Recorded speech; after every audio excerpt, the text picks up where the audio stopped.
अरे आपके विकास के लिए, परिवार के पालन पोषण के लिए, आगे बढ़ने के लिए शिक्षा बहुत जरूरी है।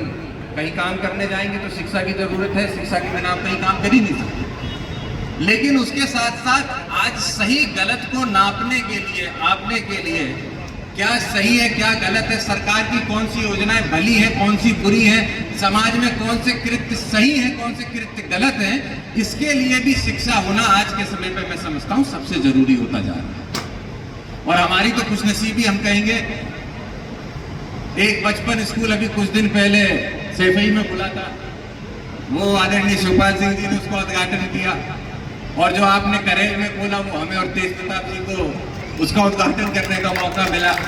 तो ये हम लोगों की खुशनसीबी है कि काम जो होंगे सो होंगे, लेकिन आने वाले समय में जब हम लोग हो ना हो आगे कहीं हो, तब जो ये प्रांगण है, जो ये संस्थाएं हैं, इन्हीं से हमें आपको जोड़ के याद किया जाएगा। तो ये बहुत जरूरी है कि ये संस्थाओं का चलना, उनका जीवित रहना।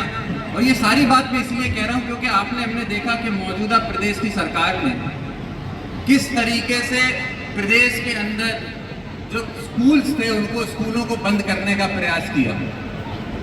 और आप कल्पना कर सकते हैं, सरकार जिसका काम शिक्षित करना, आगे बढ़ाना समाज को होता है, वो आपके क्षेत्रों में, प्रदेशों में स्कूलों को बंद करती है। और उसके बदले में गांव-गांव आज ठेके खोलने का काम किया जा रहा है।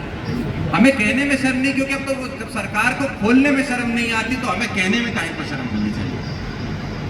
हम लोग तो इस क्षेत्र को देखते आते हैं, इस क्षेत्र में पहले ये स्थिति कभी नहीं हुआ करती थी।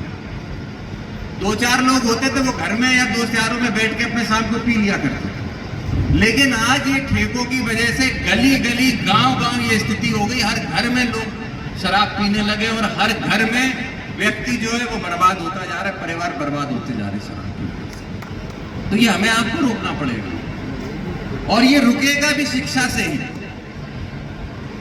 आपने देखा अभी पूर्व में लोकसभा के अंदर कितना ढिंढोरा पीटा गया महिला आरक्षण बिल को लेकर, और अभी भी भारतीय जनता पार्टी वाले चिताए गए। हम लोगों ने जब उनका बिल को गिरा दिया, उसके बाद भी अब हर जिले के अंदर भारतीय जनता पार्टी के नेता प्रेस कॉन्फ्रेंस कर रहे हैं, प्रेस वार्ता कर रहे हैं, ये बताने के लिए हम लोगों ने उस बिल को रोका। लेकिन यहां भी शिक्षा इस बात में काम आती है कि अकेले एक आदित्य यादव या अकेले एक तेज प्रताप यादव कितने लोगों को बताएंगे कि ये क्या था।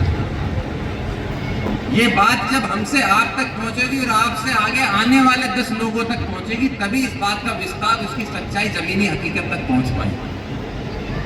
तो इस बिल को जहां पे महिला आरक्षण बताया जा रहा था, वहीं देश के सबसे बड़े जो ताकत है संविधान, उसकी ताकत को खत्म करना और हमारे प्रदेश और देश को काट पीट के